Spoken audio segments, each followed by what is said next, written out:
The police officers came, they took pictures, and then they took the boys in for questioning as well, because they wanted to know what the boys were doing during their time. They wanted to paint a picture to see what was going on, what was happening. So the boys were questioned and they were taken down to the station. The first thing that came to everybody's mind was maybe this was a robbery. Maybe people came in and they tried to rob the couple and something went wrong, and they lost their lives in the process. If this was a robbery, then how come nothing significant was stolen?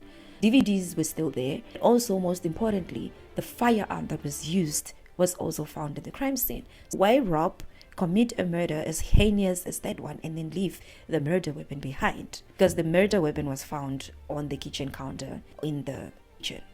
People, especially experts, can tell that you are lying because your story is not consistent. So everybody were questioned, but one of the boys' story was not making sense. It was not being consistent. And the police officers immediately knew that there was something that he was hiding. His name is Romeo Shiefer. Romeo Shiefer, at that time, he was very, very young. He was questioned, and according to him, the interrogation became so intense that he decided that he's just going to confess. And this is what he confessed. Later, he denied the confession. He denied everything, and he said that he said what he said because the police officers forced him to say it. But yeah, this is what he said. According to Romeo Shiefer, tension started brewing on the 17th of January.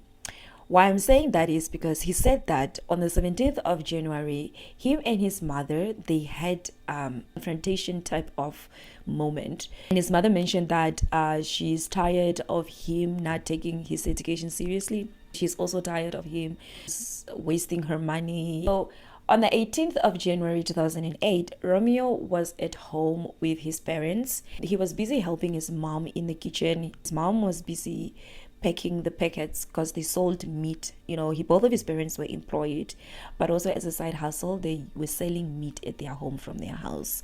So he was also helping them, putting the meat in their respective packages. But also at the same time, he was watching soccer with his father. So it was like more of a relaxed evening whereby he is jumping from helping with packing the meat as well as watching soccer with his dad. Tension was not running high. It was very relaxed. His friend came by. He went to go see his friend. It was probably around 9 o'clock in the evening. He went to go see his friend, and they made plans for the evening. They made plans that we are going to go out, we're going to have fun. And, young boys, it's common style. It's into 2008, And Romeo told his friend that, okay, listen, cool. But first, I'm going to go back into the house. I'm going to change, and then I'll call you, and you'll come pick me up, and then we go.